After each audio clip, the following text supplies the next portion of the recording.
Hindi short hand की practice dictation 80 शब्द प्रति मिनट गति से डिक्टेशन 5 सेकंड में शुरू होगी। स्टार्ट। उपाध्यक्ष महोदय, हम केवल 2 कारणों से शक्तिशाली होना चाहते हैं। एक तो इसलिए जिससे हम अपनी स्वतंत्रता को अक्षुण्ण बनाए रखें और कोई भी चीज क्षति न पहुंचा सके।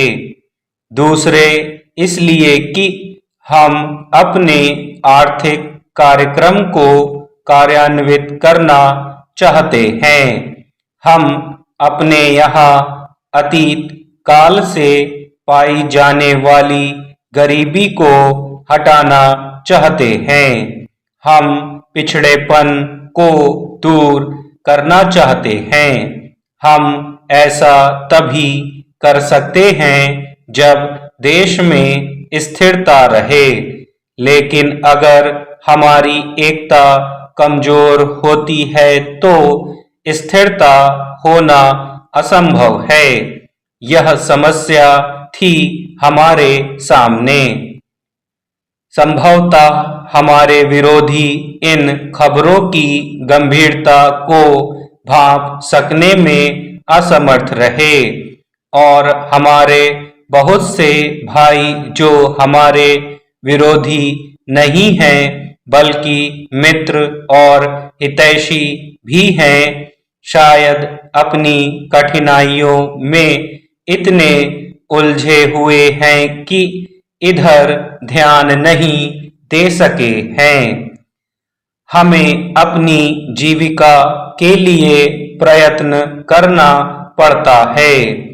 रोजगार धंधे की खोज करनी होती है। बच्चों को पढ़ाना लिखाना होता है।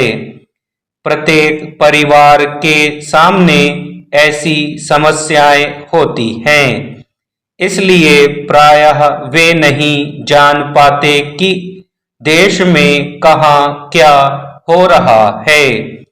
हमने देखा है कि अनेक निकट और दूर के देशों में किस प्रकार सरकारें बदल रही हैं और स्थिरता कच्चे धागे से लटकी हुई है।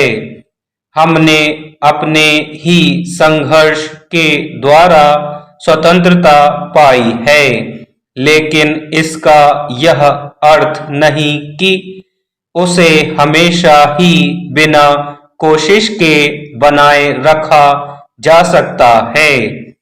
हमें उसकी रक्षा सदा ही करनी है और मैं समझती हूँ कि हमने जो रास्ता चुना है उसी के माध्यम से उसे बनाए रखा जा सकता है।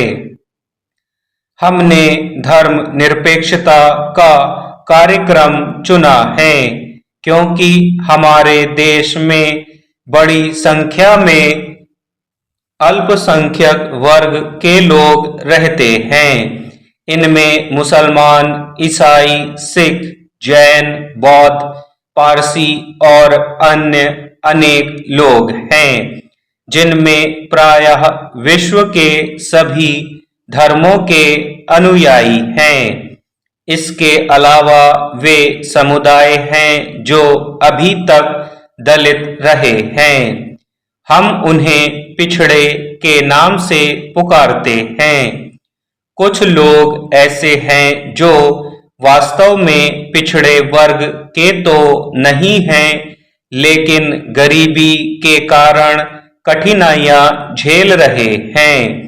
अगर हम इन सब के रहन सहन का स्तर ऊंचा नहीं उठाएंगे और उन्हें कुछ सीमा तक दूसरों के समकक्ष नहीं लाएंगे तो हम राष्ट्र की एकता को नहीं बनाए रख सकते।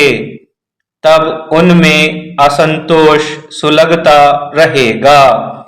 इसका परिणाम हमेशा ही अशांति के रूप में प्रकट होता है। उपाध्यक्ष महोदय, इस प्रकार हमने अपने आप को एक गंभीर स्थिति में पाया और उसके लिए हमने कुछ उपाय किए। अब देश का भविष्य क्या होगा?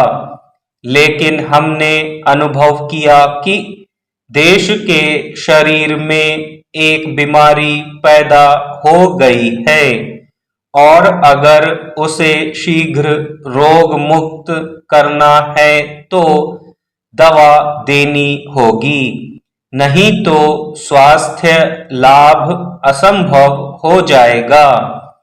इसलिए हमने राष्ट्र को यह कड़वी दवा दी और मैं आपसे ईमानदारी के साथ कह रहा हूं कि मुझे खुद नहीं पता था कि इसका प्रभाव क्या होगा।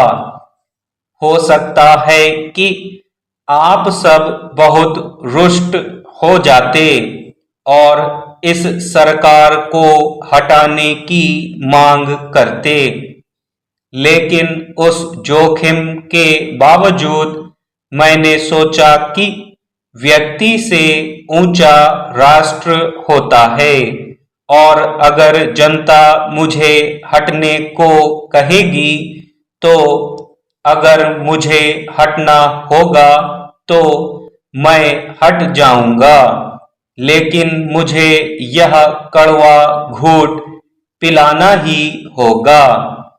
मैं यह नहीं कह सकता था कि रोगी तड़पता है तो तड़पता रहे, क्योंकि उससे तो बीमारी बाद में और ज्यादा बढ़ जाती है। मेरे लिए यह सोच पाना मुश्किल था कि मेरे कार्यकाल में रोग और ना बढ़ने पाए और अगर बाद में बढ़ना है तो मैं क्यों चिंता करूं। हम इस मौके पर यह सोच विचार कर सकते हैं कि राष्ट्र का सबसे अधिक हित किस बात में है। ऐसा करने से राष्ट्र हित को ही बल मिलेगा। जब बच्चा बीमार होता है तो माँ को भी परेशानी झेलनी पड़ती है। इसी तरह हमें भी कदम उठाकर कोई खुशी नहीं हुई। हमें भी रंज था, हमें भी चिंता थी, लेकिन हमने देखा कि इसका प्रभाव वैसा ही हो रहा है जैसे डॉक्टर की दवा का प्रभाव होता है। उससे वातावरण में बदलाव आया, अनुशासन का पालन होने लगा, राष्ट्र का मनोबल ऊंचा हुआ और बाहर के जो लोग हमारे आलोचक थे उन्हें स्वीकार करना पड़ा कि देश में कहीं भी अनावश्यक संख्या में ना तो पुलिस दिखाई देती है ना सैनिक। गरीबी के विरुद्ध लड़ाई में हमें कुछ सफलता मिली है। पिछले वर्ष की तुलना में थोक मूल्यों में लगभग 8% की गिरावट आई है। रोज की आवश्यकता की चीजों के दाम भी गिरे हैं। सार्वजनिक वितरण प्रणाली में सुधार हुआ है। सार्वजनिक क्षेत्र में उत्पादन 15% बढ़ा है।